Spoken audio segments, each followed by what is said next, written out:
Do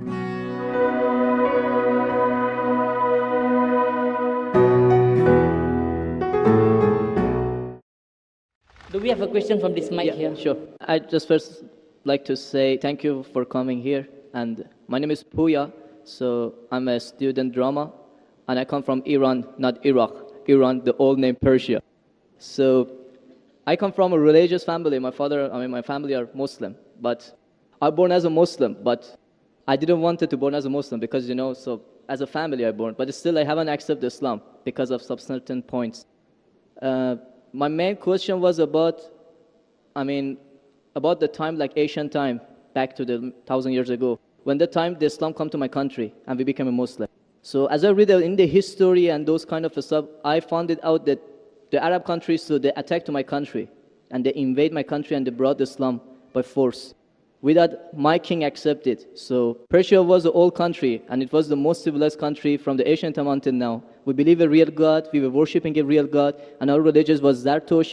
So he was a prophet also. So we believe in good deeds, good thought, good words. So even Cyrus the Great, he was the king of the world, and he was doing a lot of good things. Even some people, they was confused that they called him Masih. He was doing many good things, but he was never said, I'm a prophet, I'm a God. But even though that king, when he attacked the other country, he never killed a civilian, he never raped a woman, and he never made them to change the religion. Even somebody was worshipping a cow, he respect for them, even though he was worshipping a real God. He could make them to worship also same as what is worshipping. But in the Islam way, if you're going to promote your religion, doesn't mean that you have to force it to somebody else or you have to make them to accept that religion. Because, human being means freedom. So anyone, they should have a right, human rights.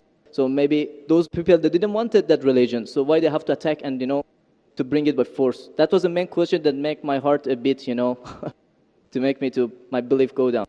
So. Brother, are you Parsi? Pardon? Yeah, I'm from Fars. Are you a Parsi? You mean Farsi? Are you a Parsi? Are you a Zoroastrian?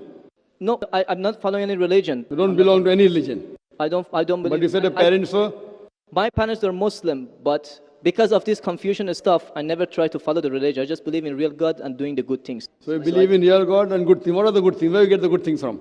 Good things like I don't harm the others. Whatever I'm doing, not try to harm the others. That's the first thing.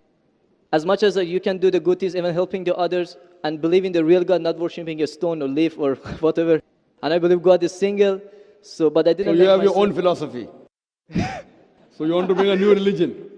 I'm not going to make any religion. I'm just following my brain because as I know, God gave us a brain. So I didn't make my mind busy by following the books. When I was 10 years old, I was just thinking until now even. So I tried to follow my brain. thinking, he's saying, God as long as not a stone. Who told you stone is not a God? Anyway, I'll answer your basic question. Your basic question is that Muslims came to Persia and they conquered and they forced people to accept Islam. So no one should force at all. I agree with you. Point to be noted is that today the media promotes that Islam was spread by the sword. I am aware that there are certain black sheep in the Muslim community and there are certain Muslim rulers who did wrong things. But as a whole, Islam was never spread by the sword. Islam was never spread by the sword. It's spread by sword. Sword. Sword means force. Force, yeah. Like you said, now Muslims came and conquered Persia, etc. You see everywhere it's happening. There are wars taking place.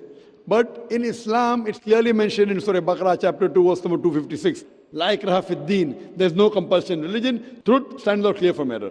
What we see today, if we analyze, that we Muslims, we were the lord of the Arab lands for more than 1400 years.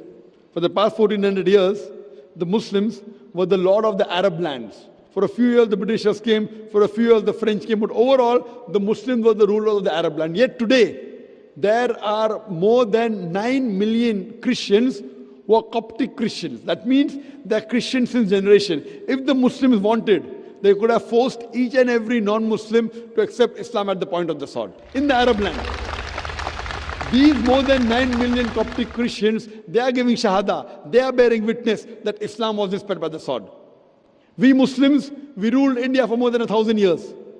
We ruled India for more than 1,000 years. If we wanted, we could have forced every non-Muslim Indian to accept Islam at the point of the sword. Today, more than 80% of the Indians are non-Muslims. These more than 80% non-Muslim Indians, they are giving shahada, they are bearing witness that Islam was inspired by the sword. Which Muslim army has come to Indonesia? Indonesia today has the largest number of Muslims in any country, more than 200 million Muslims. In Malaysia, more than 55% of the citizens of Malaysia are Muslim. I am asking you, which Muslim army came to Malaysia? Your country, which Muslim army came? Which Muslim army went to the east coast of Africa? It was the business, it was the traders. When they came here, people accepted this religion. It is the media hype which talks about Islam was spread by the sword. Yes, there were a few people. There were a few black sheep of the Muslim community. Brother, you asked the question, you're listening or you're raising the hand? Okay, sure. You asked the question, you gave the background, I listened to it, and now you want to raise your hand. I have not completed my answer. Okay, sure. Continue. If you ask the question, you should think. Because if you're thinking something, I'm a doctor. If you're thinking, that means you won't hear my answer. If I ask you to repeat, you won't be able to repeat 25%. So when you listen, you should give attention. I'm a doctor. I've done psychology also. So, this is the media hype. If you read Thomas Carlyle, a historian, he writes in his book, Heroes and Hero Worship. He puts number one hero prophet as Prophet Muhammad Sallallahu Alaihi Wasallam. He's a Christian. He says, if every new idea originates in one man's head, it dwells alone in the full world. It will do little good if he takes up a sword and propagates it. You have to first get your sword. He's talking about sword of intellect. There was a survey done in the Plain Truth magazine, a survey in the increase of the major world religions in a span of 50 years. In a span of 50 years, from 1934 to 1984. In a span of 50 years, the increase in the major world religion. It came in Reader Digest, Almanac Yearbook, 1984. Number one maximum increase in religion, it's Islam, 235%. Christianity, only 47%. I am asking you, which war took place between 1934 and 1984, which forced the non-Muslim to accept Islam? Which war? Which war? Today, leave aside the past. Today, the fastest growing religion in America is Islam. The fastest growing religion in Europe is Islam. I am asking you, who's forcing the Americans to accept Islam? Who's forcing the Europeans to accept Islam? You were not there born. Were you present in the past? Arabs came to my land and forced. Where were you present? This is history. Many things in history is false. So that's what? Okay. A very famous historian, Dilese O'Leary, he writes in the book, Islam at the Crossroad, page number 8. He says, history makes it clear that the legend of fanatical Muslims sweeping across the world, forcing Islam at the point of the sword, is the most fantastic, absurd myth that historians ever repeated. Who says that? Dilese O'Leary. History makes it clear that the legend of fanatical Muslims forcing Islam at the point of the sword over conquered races is the most fantastic, absurd myth that historians ever repeated. This is just in the media today. Muslim terrorist, Muslim terrorist. I am asking you, did any Muslim attack you in this country? No, never. But the media says Muslims are terrorists. Yeah, media is just nonsense. Yes, same way your history is also nonsense. When media is nonsense, the history is also nonsense. Some is correct, some is wrong. That's the reason, if you hear the answer, I would like to end my answer with a quotation of Dr. Adam Pearson. Dr. Adam Pearson says that people who worry that one day nuclear weaponry will fall in the hands of the Arabs, they fail to realize that the Islamic bomb has already been dropped. The bomb of peace. It fell the day Prophet Muhammad, peace be upon him, was born. Good. Thank you, doctor, for your answer. But the point is, I didn't get the right answer because that's not media, that's history. And history is not something that can be written the false way, because if it be written the false way, it can be changed. But that was the true history in all over the world and is written every Brother, did you hear my quotation of Dilese O'Leary? Can you repeat it? Repeat what? Repeat Dilese O'Leary's quotation. I said it twice, not once, twice. Most of my answer was once.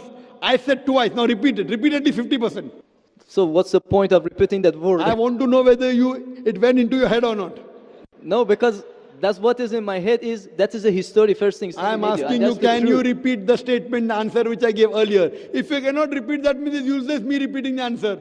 You're not listening to me. You're thinking something. No, I'm listening to you. You're Can saying you repeat? that is media, that is false, Can you that's the repeat history. the statement of Deleuze O'Leary, a very famous historian?